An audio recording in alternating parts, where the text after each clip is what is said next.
Next topic है अपना respiratory system, या इसको हम क्या बोलते हैं, श्वसन तंत्र के नाम से इसको जानते हैं। ठीक है, तो श्वसन तंत्र क्या होता है, तो पहले तो हम बात करेंगे श्वसन के बारे में। जैसे हमने पहले बात करी थी पाचन तंत्र, पाचन तंत्र में हमने बात की थी पहले, पाचन किसे कहते हैं कि भोजन के जटिल अणुओं को सरल अणुओं में तोड़ना पाचन कहलाता है।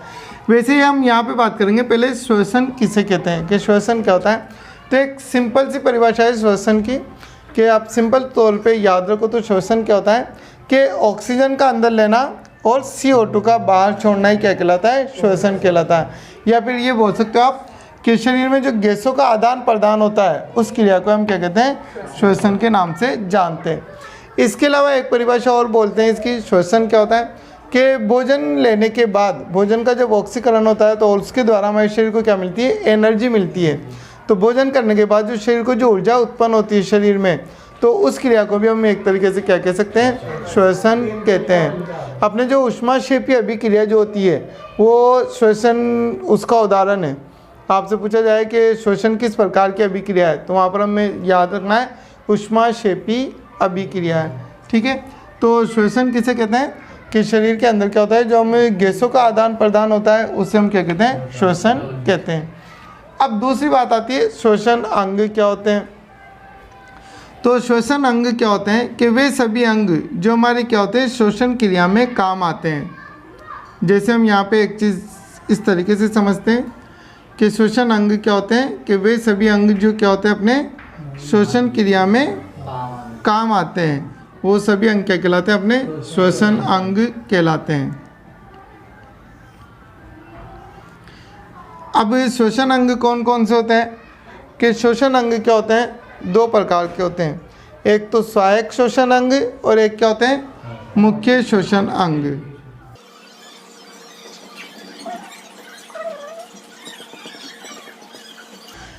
ठीक है, तो श्वसन अंग क्या होते हैं, दो प्रकार के होते हैं, सहायक श्वसन अंग और मुख्य श्वसन अंग।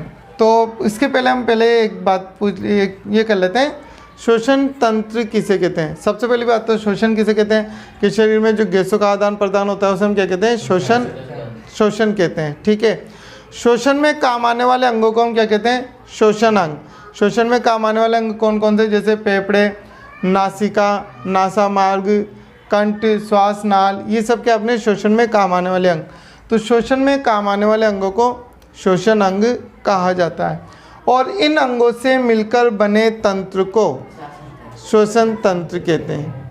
ठीक है, तीन परिभाषा हो गई यहाँ पे कि श्वसन किसे कहते हैं, श्वसन अंग किसे कहते हैं और श्वसन तंत्र किसे कहा जाता है। तो श्वसन से मिलकर बने अंगों को हम क्या कहते हैं, श्वसन तंत्र कहते हैं। अब श्वसन अंग जो होते हैं ये दो प्रकार के होते हैं, सहायक अंग और मुख्य। पहले हम बात करते हैं सहायक श्वसन अंगों की। सहायक श्वसन अंग में क्या क्या आता है आपके, जैसे सहायक श्वसन अंग की बात करते हैं तो इसमें क्या होता है, नासिका, नासा मार्ग, इसके अलावा कंठ, श्वास नाल, श्वासनी, श्वासनिकाएं, कूपिकाएं। ठीक है, तो ये सब क्या आपने सहायक श्वसन अंग है, नासिका, नासा मार्ग, कंठ, श्वास नाल, श्वासनी, श्वासनिकाएं और कूपिकाएं। इसके अलावा दो और है, ग्रसनी और एपिग्लोटिस, या जिसको हम बोलते हैं घाटी द्वार के नाम से जानते हैं। ये सब सहायक श्वसन अंग है। और मुख्य श्वसन अंग की बात की जाए तो मुख्य श्वसन अंग में सिर्फ क्या आते हैं, अपने फेफड़े।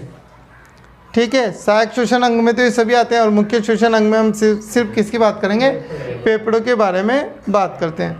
तो अब हम इनके बारे में एक एक के बारे में डिस्कस करते हैं। सबसे पहले हम बात करते हैं नासिका या नासा मार्ग क्या होते हैं।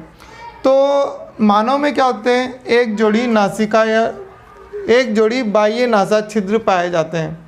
मानव में क्या है, एक जोड़ी बाह्य नासा छिद्र पाए जाते हैं। आप इसको इस तरीके से समझें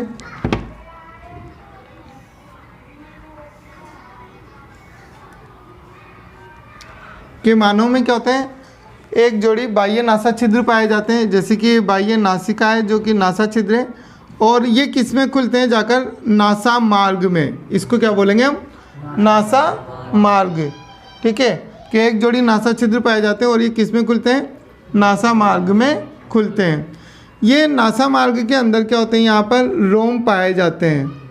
रोम मतलब बाल, जैसे कि छोटे छोटे क्या होते हैं? बाल पाए जाते हैं, रोम पाए जाते हैं। इन रोम का काम क्या होता है यहाँ पे? कि जो वायु प्रवेश कर रही है अंदर, उस वायु के साथ क्या होते हैं?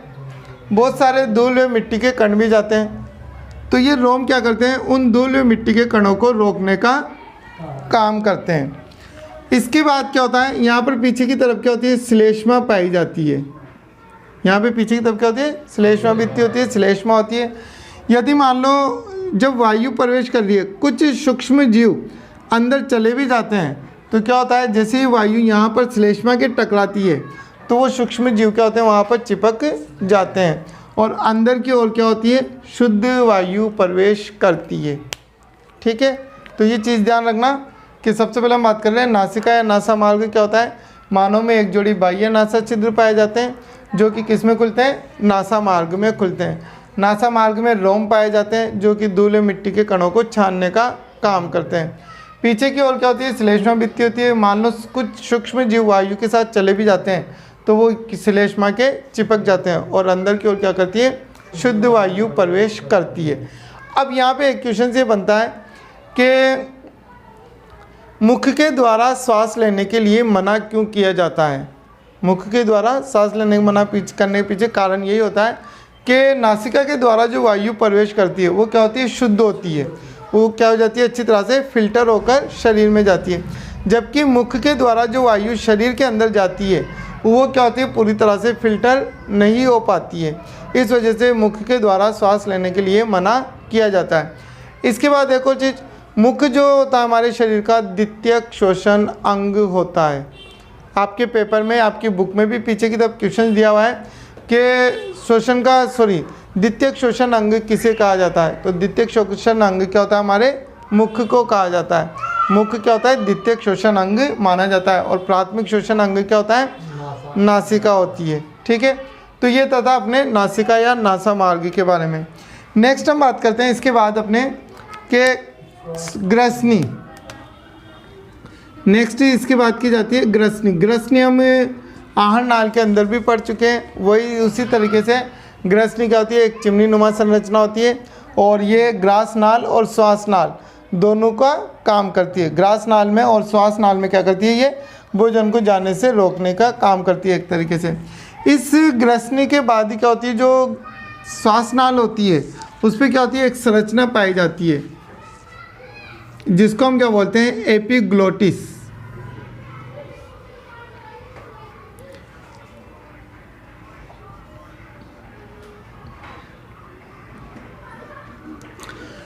ग्रास नाल के ऊपर ही क्या होती है? एक क्या होती है? पत्ती के समान संरचना पाई जाती है। एक क्या होती है? बिल्कुल पत्ती के समान एक संरचना होती है कि जब भी हम कोई भोजन वगैरह करते हैं, भोजन हम कर रहे हैं तो ये इस तरीके से क्या हो रहा है? जैसे भोजन आ रहा है तो जैसे भोजन या पानी कुछ भी जो हम खाते हैं तो जैसे वो इसके ऊपर आता है, ये पत्ती पे क्या होता है? वजन पड़ता है, जिसके कारण ये पत्ती क्या होती है? इस तरीके से नीचे की ओर झुक जाती है। नीचे की तरफ झुकते हैं, इसने क्या किया? इस जो श्वास नाल है इसको क्या कर दिया? बंद कर दिया और भोजन कहाँ चला जाता है? ग्रास नाल में चला जाता है। तो ये जो पत्ती नुमा संरचना होती है इसको बोलते हैं एपिग्लोटिस या घाटी द्वार। एपिग्लोटिस या इसको क्या बोलते हैं हम? घाटी द्वार बोलते हैं। ठीक है, घाटी द्वार। तो पूछा जाता है आपसे, प्रश्न ये बनता है घाटी द्वार या एपिग्लोटिस का क्या काम है? तो इसका काम क्या होता है कि ये भोजन को श्वास नाल में जाने से रोकती है। घाटी द्वार या एपिग्लोटिस का काम क्या होता है? भोजन को श्वास नाल में जाने से रोकना। ठीक है, तो ये थी आपके घाटी द्वार। और ग्रसनी के बारे में कि ग्रसनी एक पत्ती नुमा संरचना होती है, ग्रसनी एक चिमनी नुमा संरचना होती है और ये 3 भागों में बटी होती है। सेम जो हमने वहाँ पढ़ा था कि नाक के सामने तो नासा ग्रसनी, इसे मुख ग्रसनी और अधोग्रसनी। अब हम बात करते हैं इसके बाद कंठ के बारे में कि कंठ क्या होता है। तो कंठ क्या है भाई? कंठ क्या है? एक बक्से नुमा संरचना होती है। कंठ क्या होती है? एक बक्सेनुमा संरचना होती है और ये क्या होती है, उपास्थि की प्लेटों से मिलकर बना होता है। कंठ एक बक्सेनुमा संरचना होती है और ये उपास्थि की प्लेटों से, उपास्थि का मतलब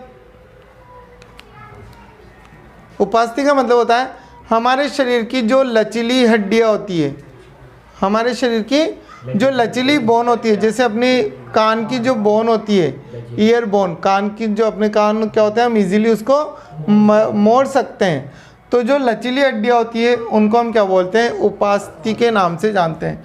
तो जो कंठ होता है ये क्या होता है, एक बक्सेनुमा संरचना होती है और ये उपास्थि की प्लेटों से बना होता है। इसके अंदर क्या होते हैं, 2 वाक्कोश पाए जाते हैं, 1 और 2 वाक्कोश पाए जाते हैं जिनको इंग्लिश में हम वोकल कॉर्ड भी बोलते हैं। जब इन वाक्कोश के अंदर क्या होती है, वायु प्रवेश करती है तो इनमें क्या होती है, ध्वनि उत्पन्न होती है। जैसे इनमें वायु प्रवेश करती है इनके अंदर क्या होती है, ध्वनि उत्पन्न होती है, इसलिए इन्हें स्वर यंत्र भी कहा जाता है। ठीक है, तो पूछा जाता है कंठ को स्वर यंत्र क्यों कहते हैं, क्योंकि इसमें क्या होते हैं, वाक्कोश पाए जाते हैं, वाक्कोश में जैसे ही वायु प्रवेश करती है इनमें ध्वनि उत्पन्न होती है, इसलिए हम इन्हें स्वर यंत्र के नाम से जानते हैं। ठीक, नेक्स्ट बात करते हैं अब हम श्वास नाल कि श्वास नाल क्या होती है। तो श्वास नाल क्या होती है, सबसे पहली बात तो ये क्या होती है, 10 से 12 सेंटीमीटर लंबी होती है। श्वास नाल क्या होती है, 10 से 12 सेंटीमीटर लंबी होती है और इस श्वास नाल में क्या होते हैं, सी आकार के अधूरे छल्ले पाए जाते हैं। इस श्वास नाल में सी आकार के अधूरे छल्ले नुमा संरचना, उपास्थि, ये भी किसके बने होते हैं, उपास्थि के बने होते हैं। सी आकार के छल्ले पाए जाते हैं जो कि उपास्थि के बने होते हैं और इनकी संख्या होती है 16 से 20। ये जो सी आकार के छल्ले होते हैं इनकी संख्या कितनी होती है, लगभग 16 से 20 होती है। अब एक चीज़ बताओ मुझे, कभी आपने जैसे मान लो जो हम जूस वगैरह पीते हैं तो बिल्कुल वो प्लास्टिक की बिल्कुल पतली झिल्ली वाली जो नलचियाँ आती है उनसे कभी जूस पिया है? तो उनसे जूस पीने पर क्या होता है, जैसे मान लो कभी कभी गिलास ख़त्म होने की कंडीशंस आती है तो तेज़ी से हम जब उसको खींचते हैं तो नलचिया क्या होती है, चिपक जाती है। वो नलचिया क्या हो जाती है, एकदम से चिपक जाती है। ठीक, बीच में से चिपक जाती है। यही कंडीशंस क्या होती है हमारे यहाँ पर श्वास नाल में भी होती है। अगर ये छल्ले नहीं होते और कोई व्यक्ति मान लो ज़ोर से सांस ले रहा है, एकदम से ज़ोर से सांस लेता तो उसकी ये श्वास नाल क्या होती, चिपक जाती, जिसके कारण फिर वो खुद चिपक जाता, ऊपर पहुंच जाता और क्या होता। ठीक है, तो इस श्वास नाल को चिपकने से रोकने के लिए ये चीज़ मैं इस वजह से बता रहा हूँ क्योंकि आपसे पूछा जाता है कि जो श्वास नाल में जो उपास्थि से बने छल्ले होते हैं उनका क्या काम है। तो इनका काम क्या होता है, क्योंकि श्वास नाल को चिपकने से रोकते हैं। ठीक है, तो श्वास नाल क्या होती है, एक 10 से 12 सेंटीमीटर लंबी एक नलिका होती है जिसमें 16 से 20 उपास्थि से बने हुए सी आकार के छल्ले पाए जाते हैं जो कि श्वास नाल को चिपकने से रोकते हैं। ठीक है, ये श्वास नाल फिर क्या होती है, हमारी वक्ष गुहा में जाकर, वक्ष गुहा मैंने आपको पहले ही बता दिया, वक्ष गुहा क्या होती है, हमारी बॉडी 2 पार्ट में डिवाइड होती है, एक तो पसलियों वाला पार्ट होता है और एक पेट वाला पार्ट होता है। तो पसली वाले पार्ट को हम क्या बोलते हैं, वक्ष गुहा। जैसे ये श्वास नाल इस वक्ष गुहा में आती है ये क्या होती है, 2 भागों में डिवाइड हो जाती है। ठीक, राइट साइड और लेफ्ट साइड। तो जिन्हें हम क्या कहते हैं, श्वासनी, जिन्हें हम क्या बोलते हैं, श्वासनी बोलते हैं। ये श्वासनी क्या होती है, अपनी ओर के फेफड़ों में प्रवेश कर जाती है, एक दाएं फेफड़े में चली जाती है और एक बाएं फेफड़े में जाकर, और वहाँ जाकर फिर ये छोटी छोटी शाखाओं में बढ़ जाती है जिन्हें हम कहते हैं श्वासनिकाएं। जिन्हें क्या कहा जाता है, श्वासनिकाएं कहा जाता है। इन श्वासनिकाओं के अंत में छोटे छोटे क्या होते हैं, वाक्कोश, वायु कोश पाए जाते हैं जिन्हें कूपिकाएं कहते हैं। कूपिकाएं या वायु कोश कहा जाता है और इनकी संख्या लगभग क्या होती है, 30 मिलियन होती है। ठीक है, तो वाक्कोश या कूपिकाएं कहा जाता है। इनका काम क्या होता है, ये गैसों का एक्सचेंज करती है, मतलब क्या करती है, CO2 को अंदर ले लेती है और ऑक्सीजन को शरीर के अंदर छोड़ने का काम करती है। मतलब क्या होता है, गैसों का आदान प्रदान जो होता है वो कहाँ होता है, इन कूपिकाओं में ही होता है। तो ये थे आपके सहायक श्वसन अंग। अब बात करते हैं मुख्य श्वसन अंग की। मुख्य श्वसन अंग में आपके क्या है, फेफड़े। ठीक है, एक तो क्या है, दायां फेफड़ा और एक बायां फेफड़ा। फेफड़े जो होते हैं ये क्या होते हैं, शंकु के आकार के होते हैं। और मनुष्य में क्या होते हैं, एक जोड़ी फेफड़े पाए जाते हैं जो कि क्या होते हैं, हमारी वक्ष गुहा में हृदय के दोनों ओर स्थित होते हैं। हमारी वक्ष गुहा में क्या होते हैं, ये हृदय के दोनों ओर स्थित होते हैं। ठीक, हमारी वक्ष गुहा में और हृदय के दोनों ओर पाए जाते हैं। और ये कैसे होते हैं, शंकु के आकार के होते हैं। इनके चारों ओर क्या होता है, एक आवरण पाया जाता है जो कि क्या करते हैं, बाह्य आघातों से सुरक्षा करने का काम करता है। और जो दायां फेफड़ा होता है ये 3 खंडों में बटा होता है। दायां फेफड़ा 3 खंडों में बटा होता है, जबकि बायां फेफड़ा जो होता है ये क्या होता है, केवल 2 खंडों में ही बटा होता है। इस चीज़ को अच्छे से ध्यान रखना। और ये क्या होता है, हमारे जो श्वसन तंत्र है उसका मुख्य श्वसन अंग माना जाता है। आपके पेपर में क्वेश्चन भी पूछा जाता है कि मुख्य श्वसन अंग का नाम बताइए, तो वहाँ पर हम बात करते हैं फेफड़े। तो ये आपके श्वसन तंत्र वाला टॉपिक, ठीक है। तो इसके नोट्स लिख लो। तो अपना टॉपिक है श्वसन तंत्र। तो जैसे इसमें डेफिनेशन दी गई है, तो डेफिनेशन है वह प्रक्रिया जिसमें गैसों का विनिमय होता है, अर्थात O2 CO2 का परिवहन होता है, तो उसे हम क्या कहते हैं, श्वसन कहते हैं। इसके अलावा डेफिनेशन हम ये भी लिख सकते हैं कि वह प्रक्रिया जिसमें भोजन के ऑक्सीकरण के फलस्वरूप ऊर्जा उत्पन्न होती है, तो उसे हम क्या कहते हैं, श्वसन कहते हैं। और अच्छे से ध्यान रखना है कि ये अभिक्रिया ऊष्माक्षेपी अभिक्रिया में भी पूछी जाती है। इसके बाद है श्वसन अंग, कि वे सभी अंग जो शोषण में काम आते हैं वे श्वसन अंग कहलाते हैं तथा इनसे मिलकर बने तंत्र को श्वसन तंत्र कहते हैं। नेक्स्ट बात करते हैं इसमें श्वसन अंगों के प्रकार। तो श्वसन अंगों के प्रकार में सहायक श्वसन अंग और मुख्य श्वसन अंग 2 प्रकार से। तो सहायक श्वसन अंग हैं वे अंग जो श्वसन में सहायक होते हैं, सहायक श्वसन अंग कहलाते हैं, जैसे नासिका, नासामार्ग, मुख, ग्रसनी, स्वर यंत्र, श्वासनाल आदि। सबसे पहले हम बात करते हैं नासिका के बारे में। तो नासिका क्या होती है, यह पहला श्वसन अंग है जिसमें बाह्य नासा छिद्र व नासा मार्ग सम्मिलित होते हैं। मानव में एक जोड़ी बाह्य नासा छिद्र पाए जाते हैं जो नासा मार्ग में खुलते हैं। नासा मार्ग में रोम पाए जाते हैं जो धूल व मिट्टी के कणों को अलग करके वायु को छानने का काम करते हैं। इसके बाद है जब वायु नासा मार्ग में पीछे की ओर श्लेष्मा से टकराती है तो सूक्ष्म जीव वहाँ चिपक जाते हैं और अंदर शुद्ध वायु प्रवेश करती है। नेक्स्ट है मुख। मुख श्वसन तंत्र में द्वितीयक श्वसन अंग के रूप में कार्य करता है। ग्रसनी, यह एक चिमनी नुमा संरचना होती है जो नासिका से आहारनाल के ऊपरी भाग तक फैली होती है। ग्रसनी 3 भागों में बटी होती है, नासाग्रसनी, मुख ग्रसनी और अधोग्रसनी। इसके बाद कंठ या स्वर यंत्र।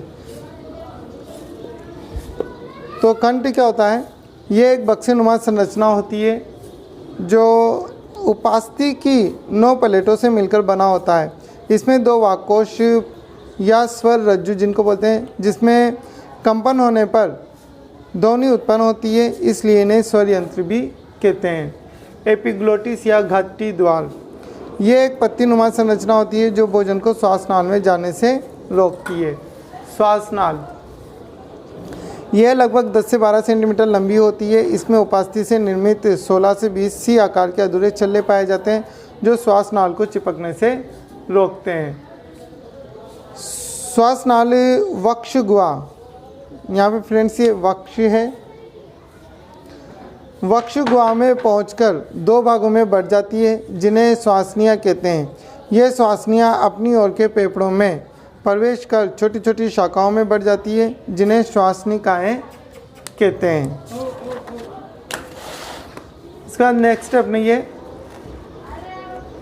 श्वासनिकाएँ कूपिकाओं में समाप्त होती है जो गैसों के विनिमय में सहायक होती है। इन्हें वायुकोश भी कहा जाता है। इसका बाद एक और टॉपिक है आपके मुख्य श्वसन अंग। मुख्य श्वसन अंग में क्या होते हैं, फेफड़े होते हैं।